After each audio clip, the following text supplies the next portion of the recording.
Louise et Emmeline sont deux jeunes filles originaires de Marle. Elles ont passé leur week-end au Palais des Sports de Saint-Quentin pour la finale nationale des trophées de robotique. Elles finissent avec une très belle 3e place grâce à leur robot. D'abord on l'a confectionné, puis après on a vu un peu quelle stratégie on pouvait faire, et puis après on s'est entraîné. Et là on finit sur la 3e place, donc on est content. Pendant ce week-end, elles ont pu rencontrer Fred, un animateur scientifique bien connu du petit écran. Il anime aujourd'hui une émission sur YouTube et exceptionnellement ce week-end, les trophées de robotique. Déjà, moi, j'aime bien aller rencontrer directement les jeunes, le public et tout, parce qu'on est souvent enfermé derrière notre petit écran. Donc c'est plus sympa d'aller au contact direct. Ça permet de voir comment en fait aujourd'hui des associations comme Planète Science arrivent à faire connaître à tout le monde, avec l'aide quand même de villes comme ici, à Saint-Quentin, etc. Et tout, arrivent à monter des manifestations importantes comme ça pour encourager les jeunes et peut-être leur donner envie de faire des métiers dans ce domaine-là, c'est-à-dire de leur transmettre des vocations. Ça, c'est chouette. Donc voilà, puis il y a toujours des super bonnes ambiances.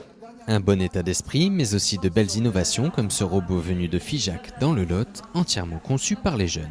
Donc on fait les roues, les cartes électroniques. On imprime tout à l'imprimante 3D au lycée, donc c'est les élèves qui modélisent, qui choisissent les idées, qu'est-ce qu'on va faire et comment on va le faire. Après, les roues aussi, on les fait nous-mêmes, on moule les gommes, la roue en elle-même, ce qui permet de tenir les rouleaux et tout. Donc c'est ceux qui sont vraiment intéressés par la robotique ou qui sont passionnés, mais qui viennent. Donc après, ça crée une cohésion de groupe, ça permet à ceux qui ne connaissent pas de découvrir de nouvelles passions pour certains, d'autres d'améliorer leurs compétences, d'autres de tester de nouvelles choses.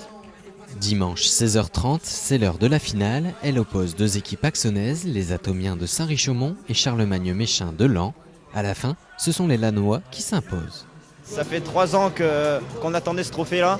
On a gagné, il y a 2 ans, on a été 3e.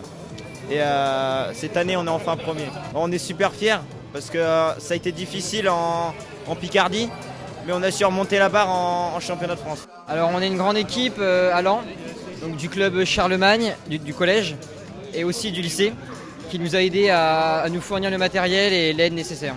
Julien, Tom et leur équipe sortent vainqueurs de ces trophées de robotique qui ont vu s'affronter plus de 500 compétiteurs. C'est l'aboutissement d'un voyage pour les jeunes sur la robotique. Ils ont découvert un règlement il y a 1 an.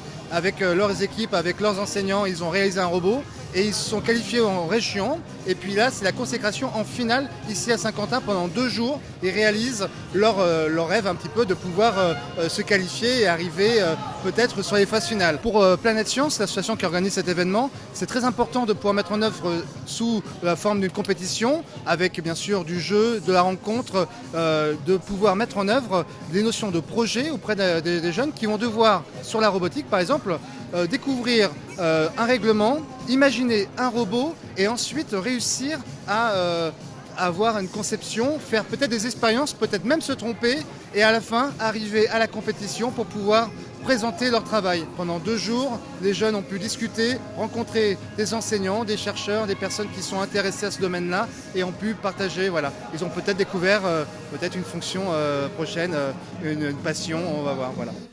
Les championnats d'Europe auront lieu les 8 et 9 juin en Île-de-France.